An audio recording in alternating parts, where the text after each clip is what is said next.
शंकर के लिए कहते हैं कि उसका जन्म देने वाला कोई माँ बाप नहीं, उसकी मृत्यु होते हुए किसी ने देखा नहीं। वो मृत्यु होते हुए क्यों नहीं देखा? क्योंकि वो कालों का काल है, महाकाल है, सारी दुनिया को काल के गाल में ले जाने वाला, परंतु उसको काल के गाल में ले जाने वाला कोई भी नहीं है। बेहद में क्या अर्थ है इसका? है अनिश्चय रूपी मृत्यु में सारी आत्माएं अनिश्चय बुद्धि हो जाएंगी। क्यों? क्योंकि माया और माया ने जिससे हाथ मिलाया वो धरणी, प्रकृति, ये दोनों बड़ी पावरफुल है। माया इतनी पावरफुल नहीं है। क्यों? माया थक चुकी है। क्योंकि माया बाप के बच्चों के सामने थक चुकी, तंग आ गई, ऐसे अव्यक्तवाणी में बोला। और फिर बाद में शरीर भी छोड़ दिया।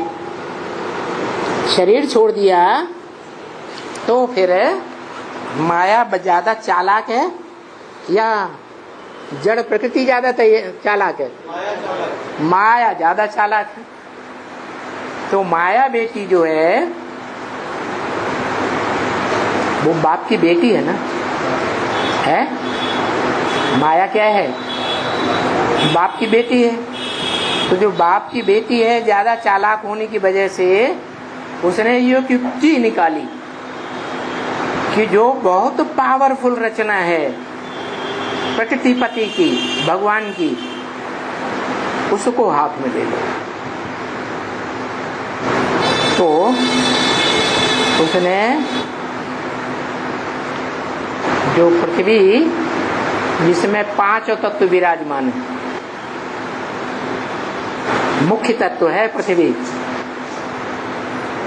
नहीं धरणी माता, उससे हाथ मिला लिया। धरणी माता कौन? जगत की अम्बा। उससे हाथ मिलाने के बाद प्रकृति और माया दोनों मिलकर के इतने पावरफुल हो जाते हैं कि सारी दुनिया पर राज्य करते हैं। क्या? जो सिखों में आज भी गायन है, राज करेगा खालसा। वो धरणी जब बहुत तामसी बन जाती है तो महाकाली का रूप धारण करके सारे असुरों का खात्मा कर देती है, राक्षसी वृत्ति वालों का।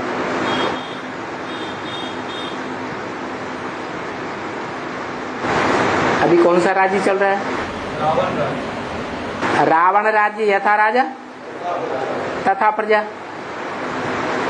तो सभी रावण राज्य में हैं या रावण राज्य से कोई बाहर है?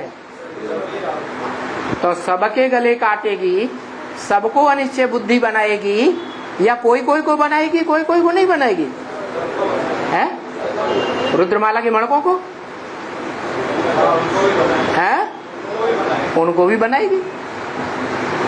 फिर बचेगा कौन? है एक क्यों बचेगा? हाँ, जो प्रकृति पति है वो किसी के प्रभाव में आने वाला नहीं है। सब धर्म पिताएं इस सृष्टि में उतरते हैं, तो जब उतरते हैं तब सत्व प्रधान होते हैं, लेकिन जिसमें प्रवेश करते हैं उसके संग के रंग में आकर नीचे गिरते हैं या नहीं गिरते हैं?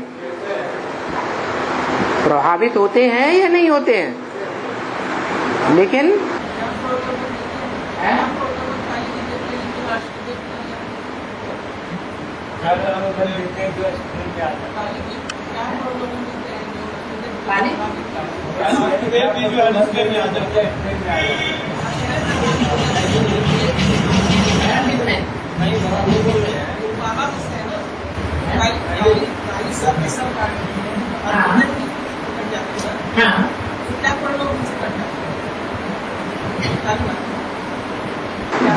वो सारी सृष्टि की माँ है ना,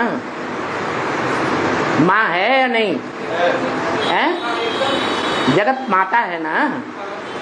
तो जगत माता, जिसे जगत माता कहा जाता है, वो जगत पिता की पत्नी है या नहीं है? है? जगत पिता की पत्नी है। तो पहली रचना है या बीच की रचना है या लास्ट की रचना है? पहली रचना है ना।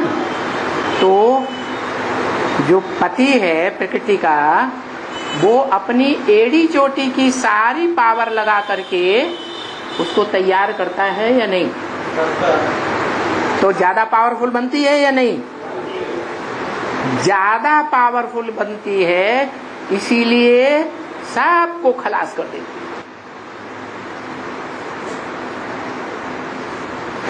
सर्प के बारे में ये जानते होंगे बहुत से लोग कि सर्पिणी जब अंडे देती है तो उसकी कुंडली के अंदर जितने बच्चे आ जाएंगे वो उन सबको खा जाती है।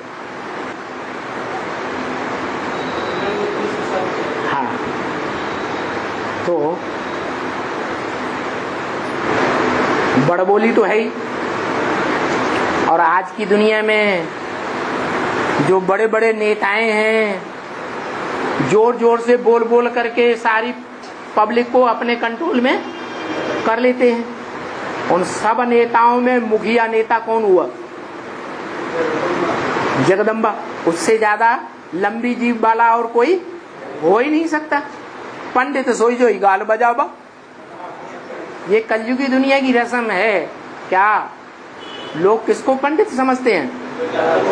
जो बहुत ज्यादा बोलने वाला हो उसको लोग समझते हैं ये बहुत पंडित है, और जो चुपचाप रहता है, कम बोलता है, तो ये बुद्धू है, तो कुछ नहीं जानता। तो सारी प्रकृति उससे, वो प्रकृति से सारे ही बच्चे प्रभावित हो जाते हैं। हिंदू हो, मुसलमान हो, सिख हो, ईसाई हो, सारे प्रभावित हो जाते हैं। माने बाप से अनिश्चय बुद्धि हो जाते हैं। जो बाप से अनिश्चय बुद्धि होते हैं, बाप के बड़े बड़े सहयोगी होते हैं, उन सहयोगी रूपी भुजाओं को वो अपने कमर में बांध लेती है। क्या? अपनी कमर की लज्जा बचाने के लिए क्या करती है? जो सहयोगी भुजाओं वाले बच्चे हैं, लंबी लंबी भुजाओं वाले, अर्जुन को दीर्घ बाहु कहा गया ना, तो बड़े बड़े सहयोगियों को अपने पक्ष में करके अपनी जो कमजोरी है उसको छुपा लेती है और बाप को बदनाम कर देती है। क्या? बाप को बदनाम कर देती है। किसके बीच? बच्चों के बीच। तो कितने बच्चे हैं प्रकृति के?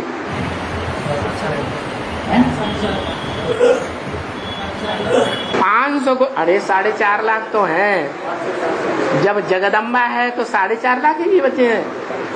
सारा जगत उसके बच्चे हैं।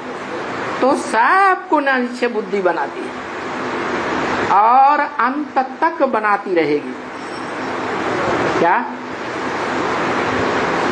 कहाँ तक बनाती रहेगी? अंत तक बनाती रहेगी। अभी तो शूटिंग हो रही है, रिहर्सल हो रही है। इस रिहर्सल के लिए शास्त्रों में लिखा है कि ब्रह्मा ने 4 बार ब्राह्मणों की दुनिया की सृष्टि रची, लेकिन 3 बार पसंद नहीं आई और तीनों बार उस सृष्टि को नष्ट कर दिया। शूटिंग होती है, देखने में आता है। ओम मंडली जो ब्राह्मणों की सृष्टि रची गई वो 36-37 में रची गई और 42-45 के बीच में ध्वस्त हो गई। हुई या नहीं हुई? फिर दूसरी सृष्टि रची सन 47 में पहली षष्ठी नेस्त नाबूद हो गई ओम मंडली, और दूसरी षष्ठी का नाम पड़ा ब्रह्मा कुमारी ईश्वरीय विश्वविद्यालय। ब्राह्मणों की षष्ठी थी ना, वो षष्ठी भी ब्रह्मा बाबा के शरीर छोड़ने के बाद विघटन होना शुरू हो गई। प्रूफ मुरली में दिया। द्वापर युग से जब और धर्म आते हैं, धर्म पिताएं आते हैं, तो अपना अपना प्रोविंस अलग अलग कर लेते हैं। अरब देश अलग हो गया, भारत देश अलग हो गया। ऐसे ही ब्रह्मा बाबा के शरीर छोड़ने के बाद ब्रह्मा कुमारियों ने, जो ब्रह्मा बाबा के समय में सारे देश के सेंटर्स का संचालन माउंट आबू से होता था, वो ब्रह्मा कुमारियां आपस में भिड़ गई और उन्होंने अपने अपने जोन अलग अलग कर दिए, जोनल इंचार्ज बन गए। यज्ञ की हिस्ट्री उठा के देख लो।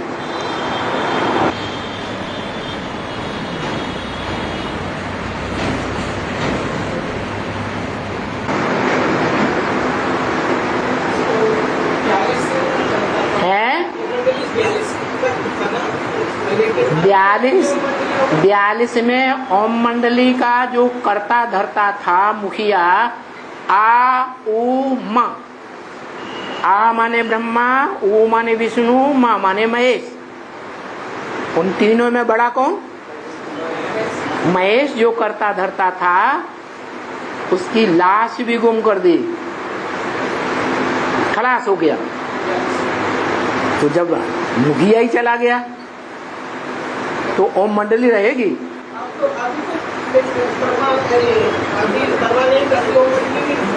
हैं? खत्म। वो ब्राह्मणों की षष्ठी खलास कर दी ना। शास्त्रों में यही तो आया है कि ब्राह्मणों की 3 षष्ठी रची गई, जो खलास कर दी, पसंद नहीं आई। दूसरी षष्ठी रची सन 47 में ब्रह्मा के द्वारा, ब्रह्मा कुमारी विद्यालय। वो 69 में शरीर छूट गया ब्रह्मा का, तो विघटन शुरू हो गया।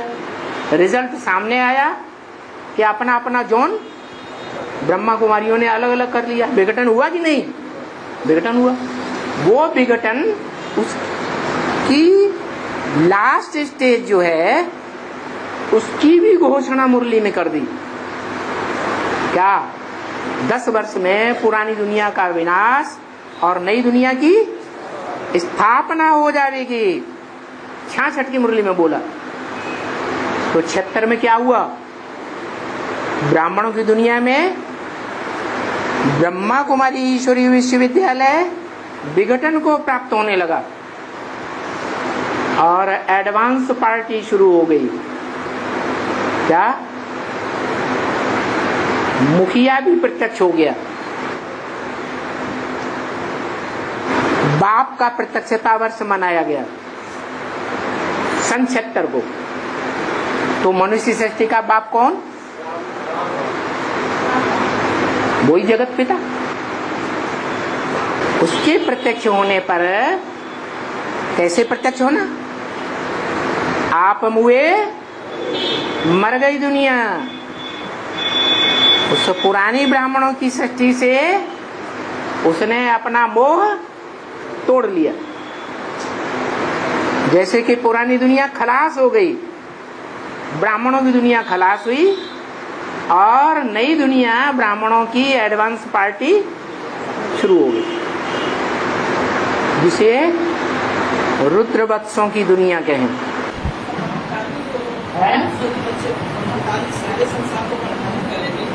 महाकाली की बात उस समय नहीं है। अभी प्रसंगांतर न करो, दूसरी बात चल रही है ना। तो ये तीसरी बार सृष्टि हुई शुरू ब्रह्मा द्वारा,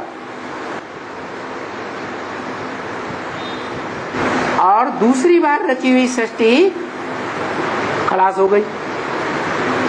खलास हुई या नहीं हुई? हुई। तीसरी ब्राह्मणों की सृष्टि शुरू हुई। उसके लिए भी ये मुरली में बोल दिया, तुम बच्चों को। किनसे कहा तुम बच्चे? रुद्रमाला के मणकों से कहा तुम बच्चे। तुम बच्चों को तमो प्रधान से सतो प्रधान बनने में 40 से 50 वर्ष लगते हैं। तो बताओ कब पूरे होते हैं? 2017-18, क्योंकि 76 था बाप का प्रत्यक्षता वर्ष, 77 था संपूर्णता वर्ष। तो 2017-18 का जो टाइम है वो है तीसरी जो ब्राह्मणों की सृष्टि रची गई, वो भी खलास। अभी टाइम चल रहा है, वही टाइम चल रहा है जो रुद्रमाला की दुनिया में 98 में भूकंप आया था। क्या? आधा विनाश हुआ था, 40-50 सरेंडर हैंड्स भाग गए। अर्धवार्षिक परीक्षा हो गई। परीक्षा सदा काल की होती है या थोड़े समय की होती है? थोड़े समय की परीक्षा हुई, भागने वाले भाग गए, परीक्षा हो गई, ठहरने वाले ठहर गए। द्वापर के अंत में क्या होता है? ब्राड्रमन। वो त्रेता के अंत में क्या होता है? द्वापर की शुरुआत में आधा विनाश होता है। तो शूटिंग हुई कि नहीं बीज रूप आत्माओं की दुनिया में? ऐसे ही जब ये शूटिंग हुई उस समय तिथि तारीख देखी जाए, 15 अगस्त जन्माष्टमी का दिन था, जिसके लिए शास्त्रों में लिखा है कि कृष्ण भगवान ने गीता कब सुनाई, महाभारत युद्ध कब हुआ? द्वापर के आदि में, द्वापर के अंत में? द्वापर के अंत में। तो महाभारत युद्ध हुआ और कृष्ण के द्वारा कराया गया। तो कृष्ण का जन्म भी हुआ होगा? नहीं, द्वापर के अंत में कृष्ण का जन्म हुआ होगा कि नहीं हुआ? तो उसकी शूटिंग हो गई। कहते हैं कि जो ब्राह्मण होते हैं उनका 2 जन्म होता है। एक जन्म माँ के पेट से और दूसरा जन्म जब यज्ञोपवीत धारण करते हैं, ज्ञान के 3 सूत्र धारण करते हैं। 3 सूत्र कौन से? ब्रह्मा का सूत्र, विष्णु का ज्ञान सूत्र और शंकर का ज्ञान सूत्र, जिसे कहते हैं त्रिमूर्ति रोड। रोड माने रास्ता, त्रिमूर्ति हाउस। तो ये तीनों जो ज्ञान के सूत्र हैं, उनकी जहां गांठ लगाई जाती है उसको कहते हैं ब्रह्म फांस। क्या? जो ब्रह्मा नाम के हैं वो सब एक गांठ में फंस गए। तो जो ब्रह्मा बनते हैं वही क्या बनते हैं? विष्णु बने। तो 5 ब्रह्मा नामधारी एक गांठ में बंध गए या नहीं बंध गए? है, बंध गए। तो बताया कि जो आधा विनाश होता है द्वापर के अंत में, उस समय कृष्ण का भी जन्म होता है और कृष्ण जन्म की यादगार 15 अगस्त और जन्माष्टमी एक ही तारीख को हुए। जो कृष्ण वाली आत्मा है वो डबल छुटकारा पाई लेती है। एक तो ये दुनिया ही जेल है, दुनिया का बंधन में रहना, समाज के बंधन में रहना क्या है? जेल है। और दूसरे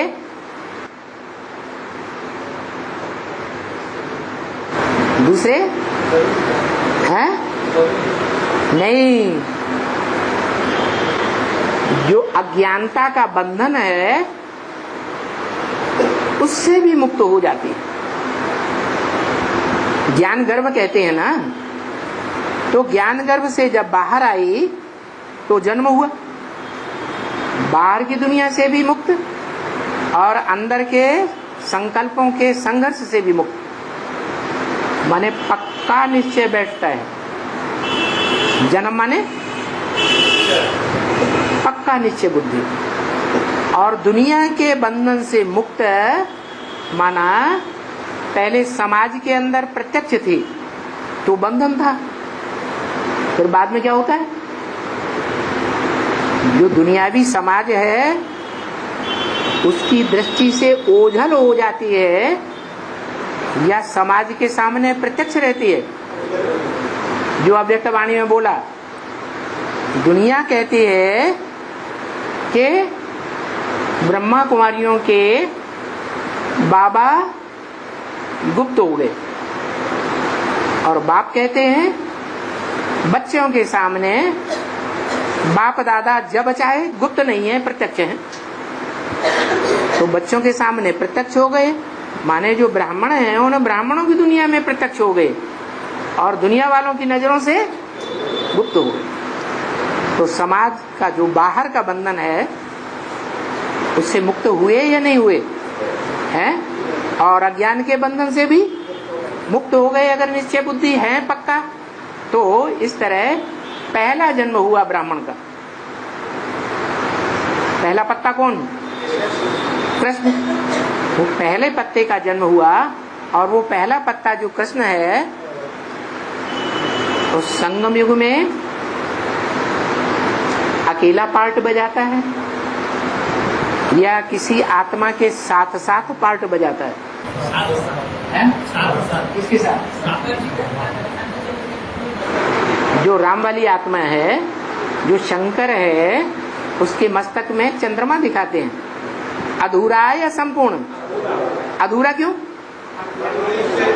अधूरा इसलिए कि उसकी बुद्धि में ये बात पक्की नहीं बैठी है कि मुझ आत्मा का बाप कौन है, और इस सृष्टि पर वो बाप साकार भी है या सिर्फ निराकार है। ये बात बुद्धि में नहीं बैठती, इसलिए अधूरा चंद्रमा है, संपूर्ण चंद्रमा नहीं है। लेकिन वो अधूरा होते हुए भी धर्म की धारणाओं का राजा आत्मा है या नहीं है? राजा है। वो मस्तक पर बैठा हुआ अधूरा चंद्रमा जो राजा है वो अधूरा है, इसलिए सब बच्चों को देखता है। क्या कि कौन कौन कैसा कैसा पार्ट बजाते हैं, उसकी नजर में सब कुछ है। साकार में था तो नजर इतनी तीखी नहीं थी क्योंकि साकार शरीर का बंधन था, और अभी साकार शरीर का बंधन नहीं है, तो वो आत्मा सब कुछ देखती है, लेकिन धर्मराज के रूप में अभी प्रत्यक्ष नहीं है। कभी तो संपूर्ण बनेगी, नहीं बनेगी? जब संपूर्ण बनेगी तो वो आत्मा धर्मराज का रूप धारण कर लेती है। वो धर्मराज का रूप ब्रह्मा वाली कृष्ण वाली आत्मा ऐसा रूप धारण करती है भयंकर कि जो बच्चे नहीं सुधरना चाहते हैं, नहीं सुधरते हैं, गांठ बांध ली है, उनको भी सुधरना ही पड़ता है। एक एक की खामी को जानती है वो ही आत्मा, जिसने बहुत सहन किया था माता के रूप में। क्या नहीं किया था? सहन किया। सहन किसी बच्चे को कराया नहीं, स्वयं किया। दूसरों से आशा नहीं की कि करो या न करो। वही आत्मा जिसने इतना सहन किया कि प्राणों की भी आहुति दे दी, उसका हिसाब किताब कब पूरा होगा उन बच्चों से? हिसाब किताब पूरा होगा या नहीं होगा? तो वो धर्मराज बनकर के सारा हिसाब, चाहे बेसिक नॉलेज के बच्चे हों, चाहे एडवांस नॉलेज के बच्चे हों, सबसे अपना हिसाब किताब पूरा करते हैं। बाकी बाप तो प्यार का सागर है, धर्मराज मार का सागर है। जो मुरली में बोला, तुम बच्चे अभी मेरी बात नहीं मानेंगे तो धर्मराज तुमको बहुत तंग करेंगे। तो वो आत्मा संपूर्ण बनती है जो मुरली में बोला है, बाप का जन्म और बच्चे का जन्म इकट्ठा है। अलग अलग है या एक साथ है? एक साथ है। वो टाइम कौन सा है? हाँ, महाशिवरात्रि तो है, लेकिन कौन सा टाइम है?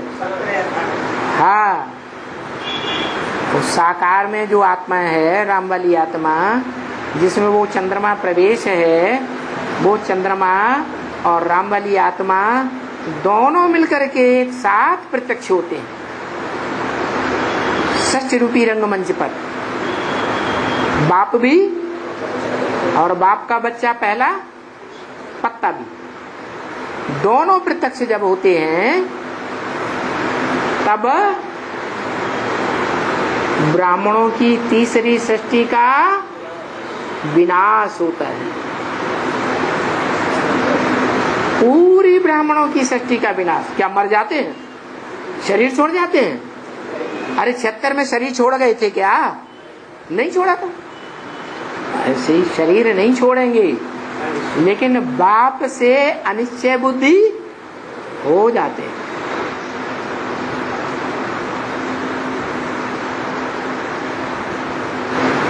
ऐसी माया कड़ी परीक्षा लेगी फाइनल पेपर में। कैसी? जैसी अर्धविनाश में 98 में 40-50 सरेंडर बच्चों के साथ परीक्षा हुई और वो अनिश्चय बुद्धि होकर के भाग गए। तो रुद्रमाला के आधे मण के अगर भाग जाएं तो क्या पूरे अनिश्चय बुद्धि नहीं हो सकते हैं? सारा समाज अपोजिशन में खड़ा हो जाए,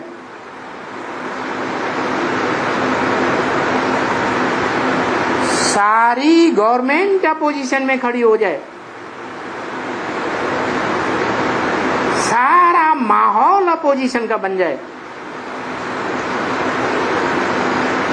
तो मनुष्य एक सामाजिक प्राणी है या नहीं है? है? बिना समाज के रह सकता है? इसलिए सबको महाकाली अनिश्चय बुद्धि बनाती है।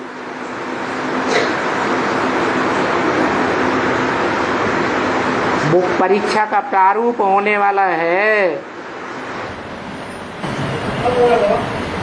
अरे सारी रामायण खत्म हो गई है, सीता का बाप रावण ही बना रहा। नहीं पता चला? चल गया? चलो, तो जब सारे ही अनिश्चय बुद्धि बन जाते हैं तो उन्होंने सत्य ज्ञान को पूरा धारण किया है 100% या नहीं किया है? जो सत्य बाप का सत्य ज्ञान है, सत्य जिसे ज्ञान कहा जाता है, जानकारी, वो धारण किया है? नहीं धारण किया। ज्ञान की पूरी धारणा न होने के कारण ही समस्याओं से मुकाबला नहीं कर सकते और माया के फाइनल पेपर में फेल हो जाते हैं। एक 3 बार ब्राह्मणों की सृष्टि जो है नष्ट होती है, 4थी बार सृष्टि का विनाश नहीं हुआ, क्योंकि तीसरी बार जो विनाश हुआ, वो दूसरी बार जो विनाश हुआ 76 में, उसमें 2 ही आत्माएं निकलती हैं, जिनके निकलने के बाद टू लेट का बोर्ड बता दिया। क्या 10 वर्ष में पुरानी दुनिया का विनाश, नई दुनिया में नई दुनिया की स्थापना होगी और टू लेट का बोर्ड लग जाएगा। कितनों के लिए? 2 के लिए लग गया। अब जो तीसरी बार विनाश होता है, क्योंकि 2 से तो राजधानी स्थापन नहीं होती है, होती है? नहीं होती है। राजधानी स्थापन होने के लिए ज्यादा चाहिए, ठीक है, छोटी से छोटी राजधानी स्थापन होती है, उसमें ऐसे बंदे चाहिए फाउंडेशन में जो 100% कंप्लीट हो, पक्के सूर्यवंशी हो, बिल्कुल धर्मराज की सजा खाने वाले न हो। तो ऐसी आत्माएं 8 प्रत्यक्ष होती है। क्या? भले उन 8 आत्माओं को भी माया डाउन कर देती है।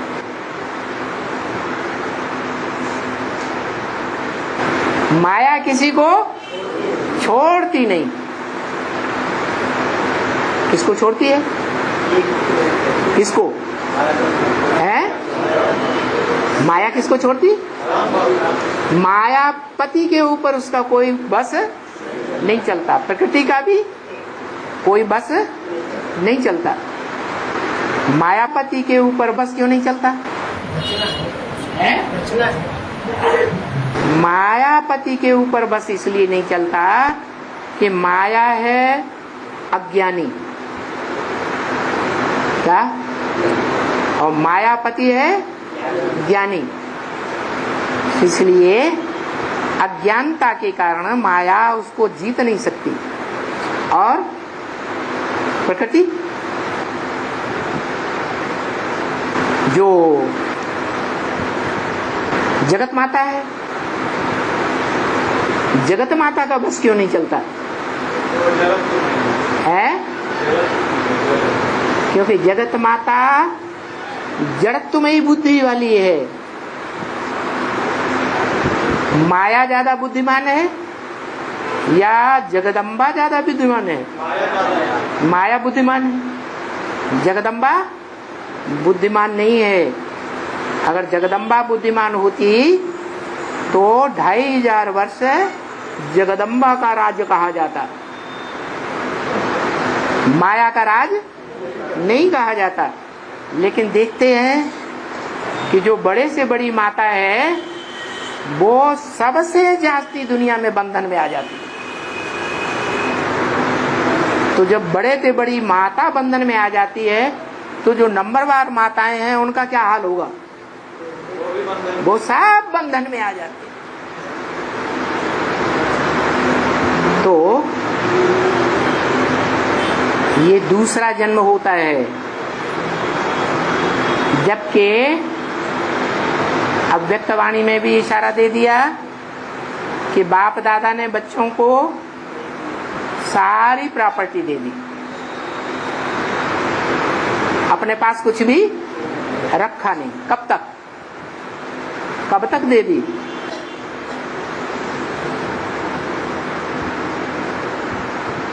सन 76 तक है।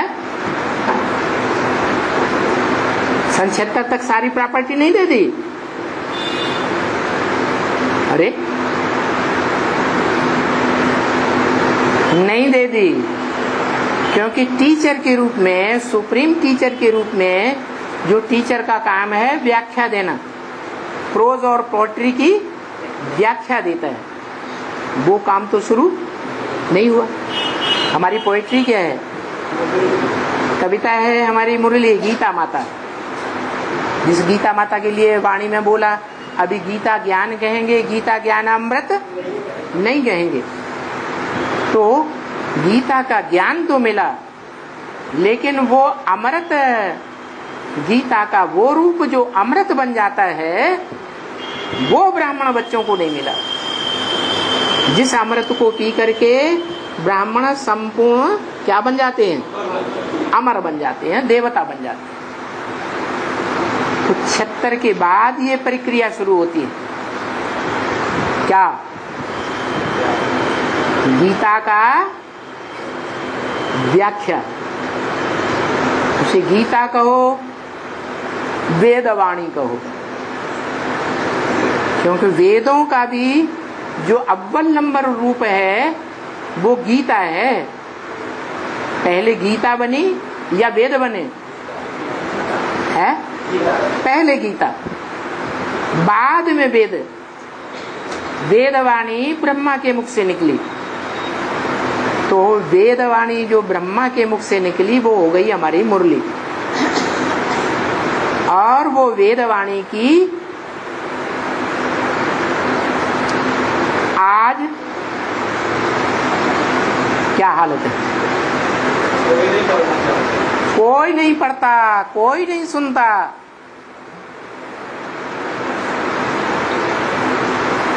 कोई इस पर तवज्जो नहीं देता। क्यों? क्योंकि वो ऋचाओं के अर्थ एक दूसरे से तालमेल कोई नहीं लगा पाता। तो बताया कि गीता का तालमेल, वेदवाणी का तालमेल तब लगाया गया जब वेदों की व्याख्या हुई, आरण्यक लिखे गए जंगलों में बैठ करके, शतपथ ब्राह्मण आदि लिखे गए, और उनकी भी व्याख्या निकली, उपनिषद लिखे गए, और उपनिषदों की भी व्याख्या निकली, पुराण निकले। जिन पुराणों में बड़े से बड़ा पुराण है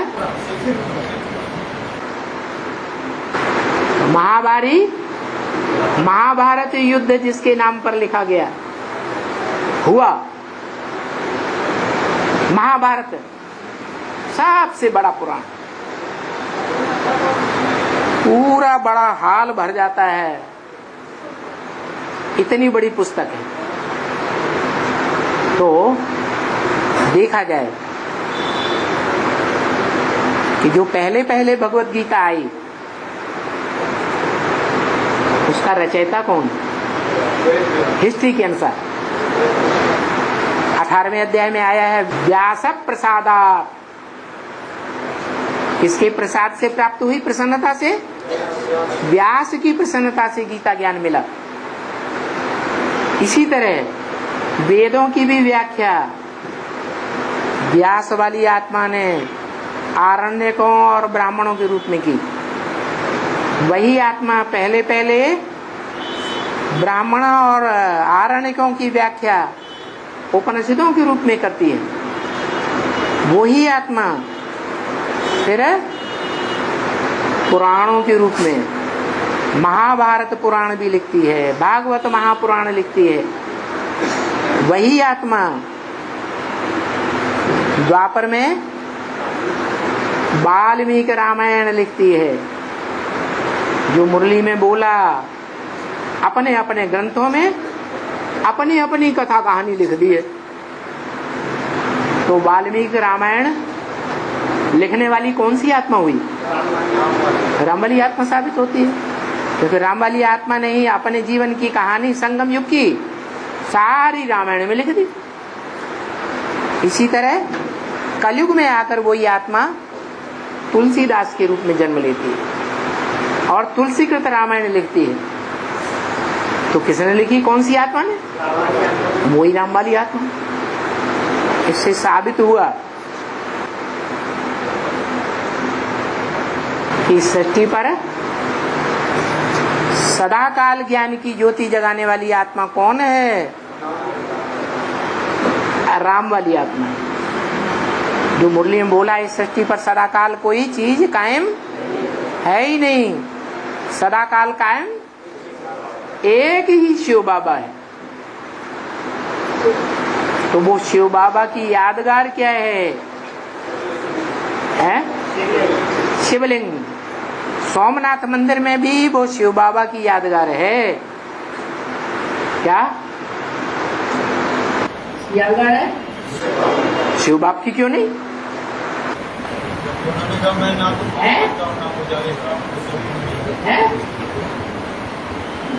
इसलिए यादगार नहीं कही जा सकती कि शिव बाप कहते हैं ब्रह्मा के मुख से कि न मैं पूज्य बनता हूं न पुजारी बनता हूं।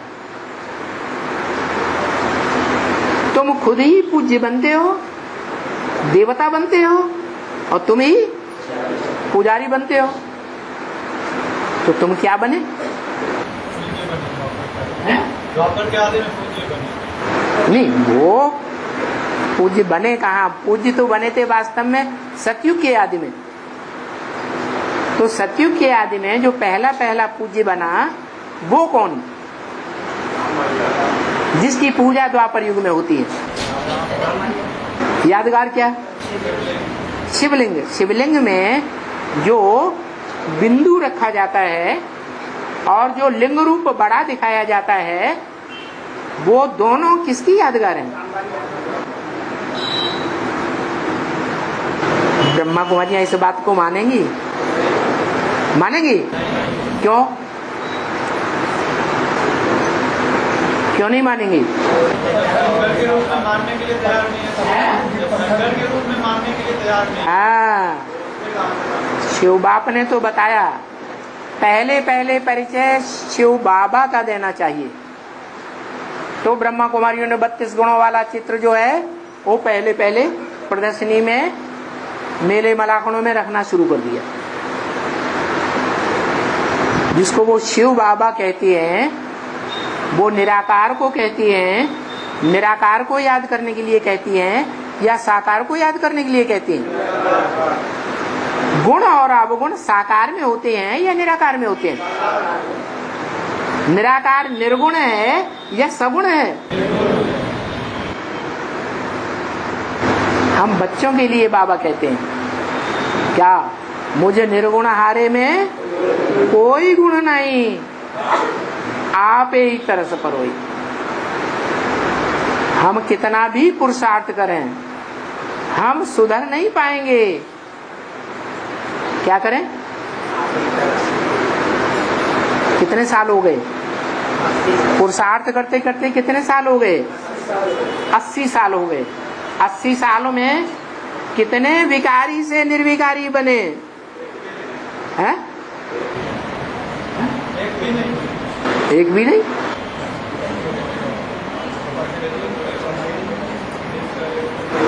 एक भी नहीं। माना 500-700 करोड़ में से सबके अंदर घुस के तुमने देख लिया। बाबा ने कहा कोई भी पति इस पावन दुनिया, कोई भी पावन जो है ना, ये पति दुनिया में ठहर ना सके। हाँ, इस दुनिया में एक भी आत्मा पावन बनेगी तो पावन आत्मा इस पतित विकारी शरीर में, इस पतित दुनिया में ठहर ही नहीं सकेगी। कहाँ चली जाएगी? नई दुनिया पर, नई दुनिया में चली जाएगी। अच्छा ये बताओ, जब बाबा कहते हैं शिव बाबा को याद करो, कहते हैं कि नहीं? अपने घर को याद करो, कहते हैं कि नहीं? स्वर्ग को याद करो, कहते हैं कि नहीं?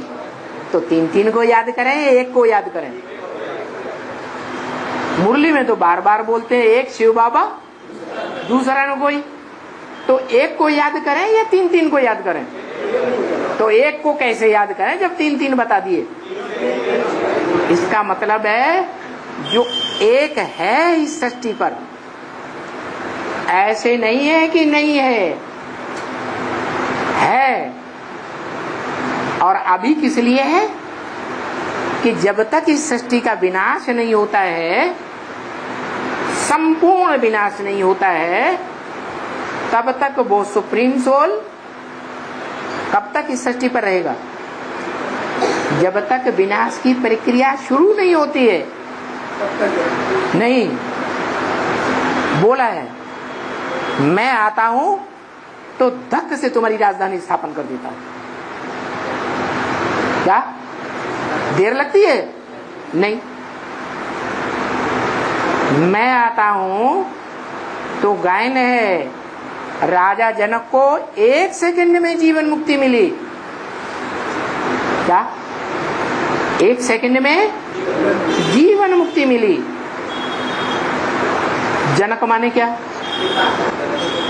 जन माने जन्म, का माने करने वाला, माना इस सारी सृष्टि का जन्म देने का जो निमित्त बनता है वो ही हुआ जनक।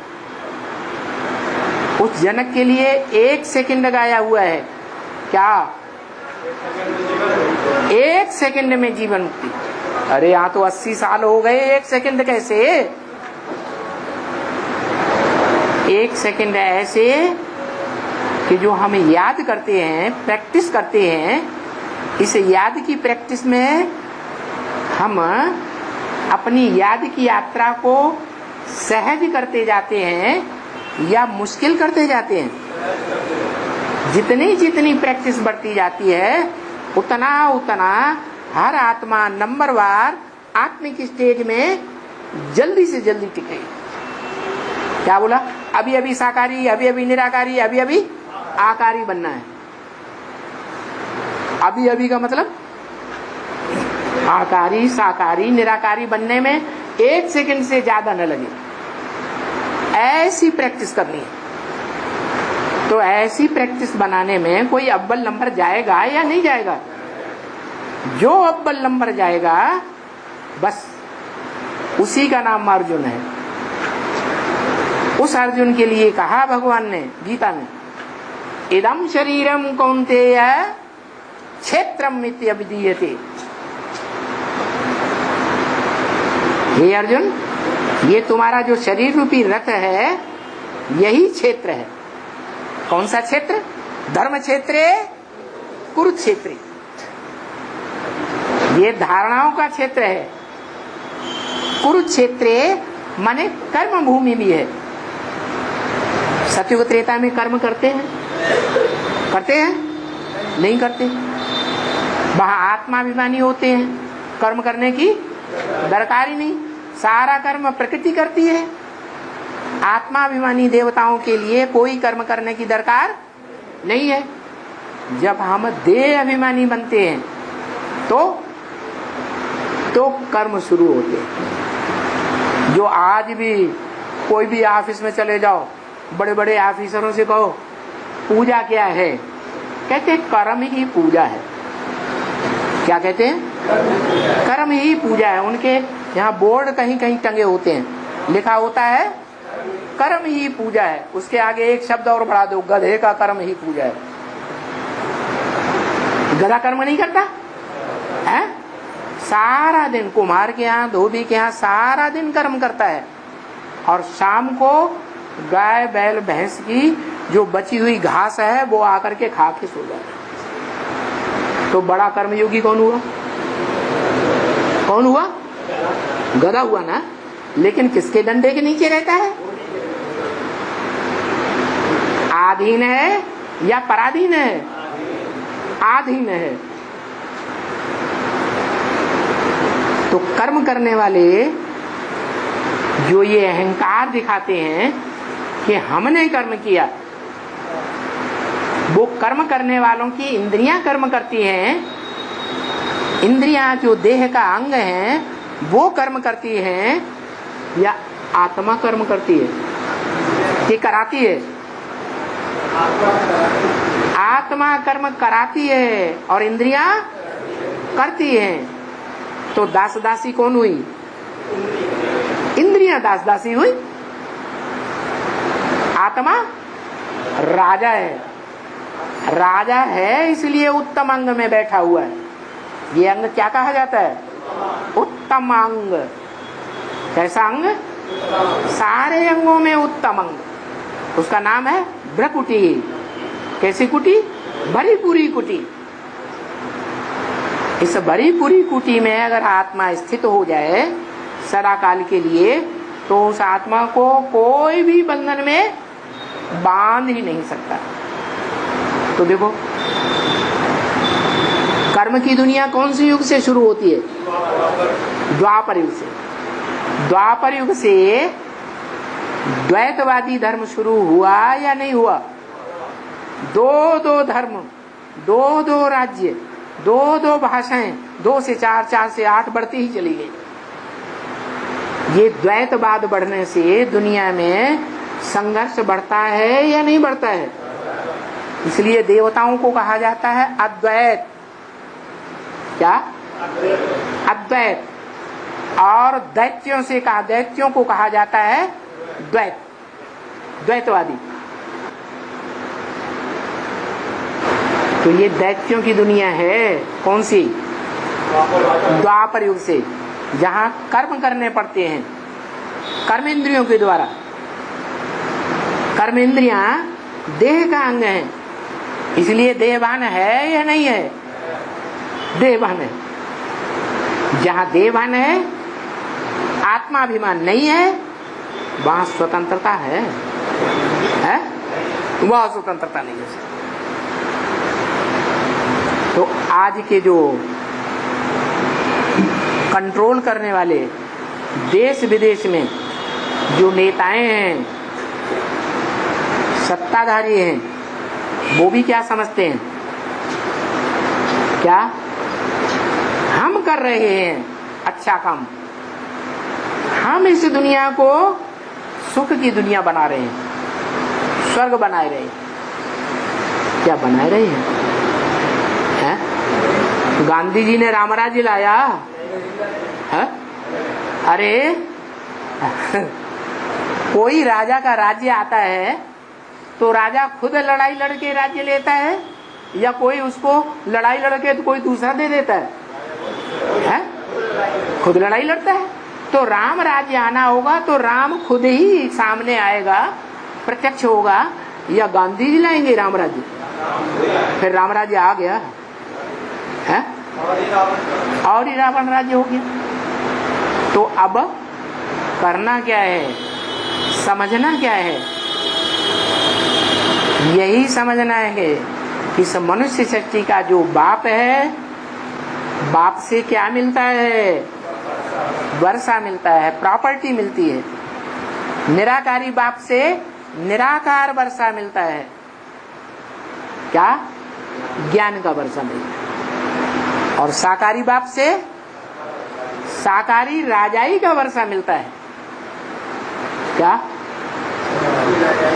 निराकार साकार राजाई देता है, या साकार बाप साकारी राजाई देता है? साकार बाप साकारी राजाई देगा। धनवान बाप होगा तो धन का वर्षा देगा। क्या? जमींदार बाप होगा तो जमीन का वर्षा देगा।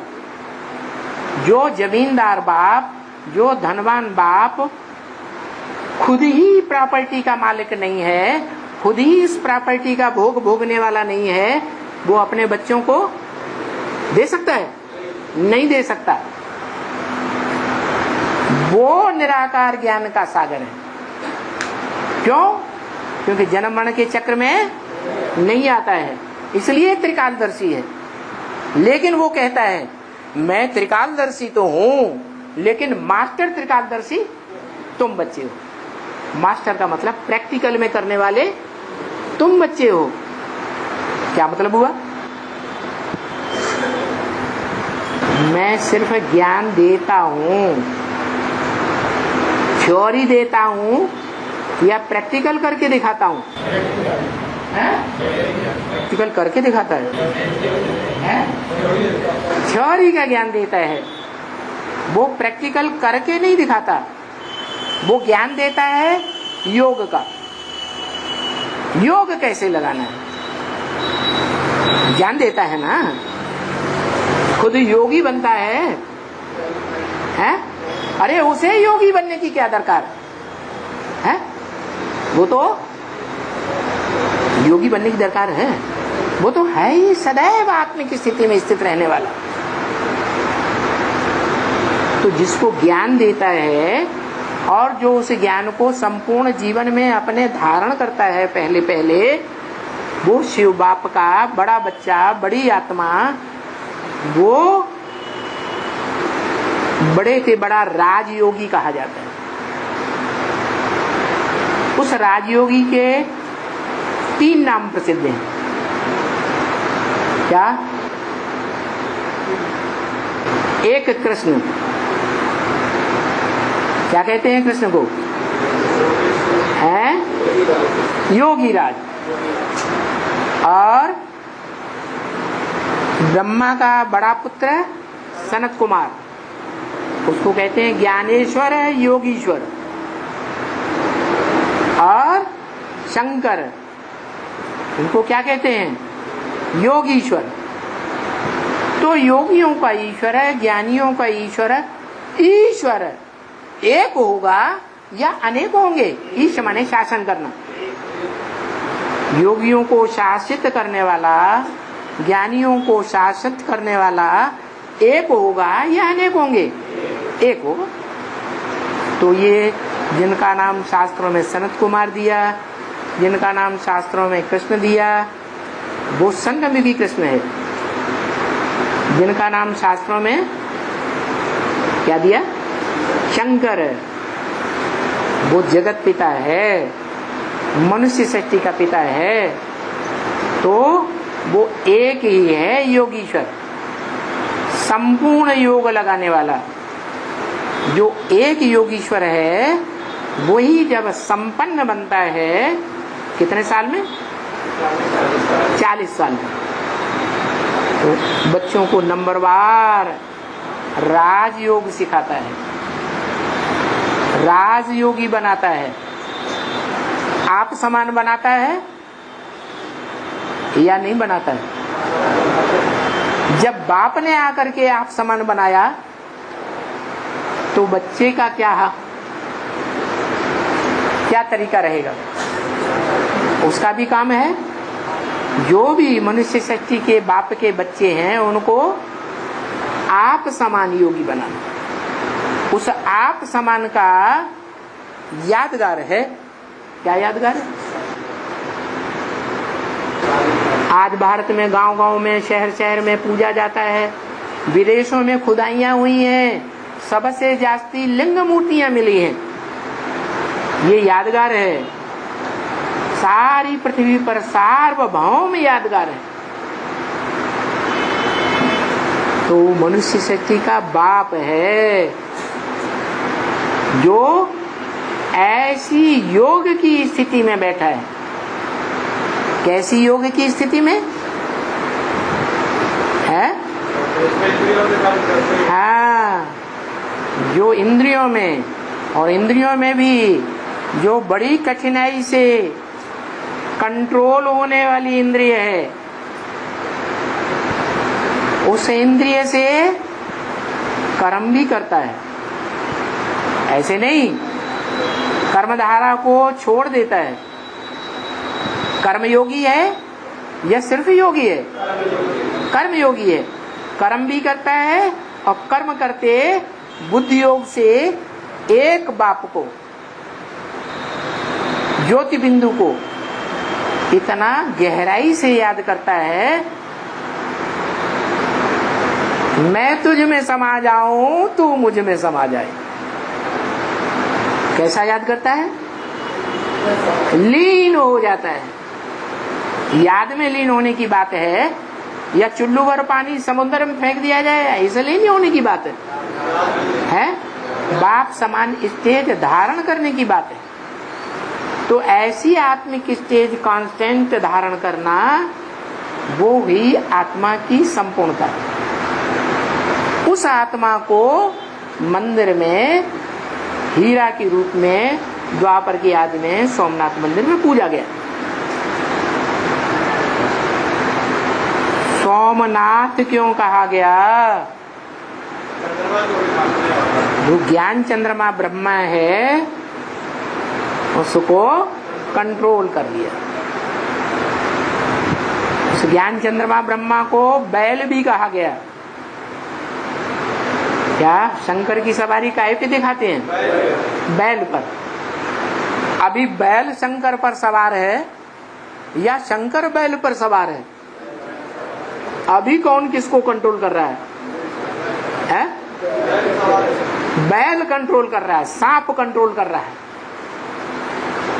क्या जंगल में दो प्राणी होते हैं जो बहुत पावरफुल होते हैं। जंगल का राजा कौन है? शेर। शेर ज्यादा बुद्धिमान होता है या शेर की एक औलाद भी होती है जिसे कहते हैं टाइगर, बाघ। ज्यादा बुद्धिमान कौन होता है? टाइगर ज्यादा बुद्धिमान होता है। हमारे देश का राष्ट्रीय पशु कौन सा है? टाइगर। शेर क्यों नहीं है? शेर क्यों नहीं? क्योंकि शेर बच्चों जैसी बुद्धि है, अकल नहीं चलाता, सीधा हमला करता है। ये नहीं देखता कि मैं इस हमले में हार जाऊंगा या जीत जाऊंगा। और टाइगर क्या करता है? चालाक होता है। देखा माहौल मेरे अनुकूल है तो हमला करेगा, अनुकूल माहौल नहीं है तो हमला नहीं करेगा, अपनी दबी हुई उंगली निकाल लेगा आराम से। तो भारत का राष्ट्रीय पशु टाइगर माना जाता है, इसीलिए तो बुद्धिमान प्राणी है। क्या बुद्धिमानों की बुद्धि कौन है? शिव बाप। और बुद्धिमानों की बुद्धि के बच्चे कौन है?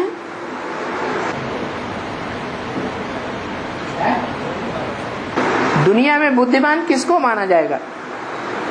जो वैज्ञानिकों को पहचान ले वो, धर्मपिताओं को पहचान ले वो, देवात्मा को पहचान ले वो, राक्षस को पहचान ले वो,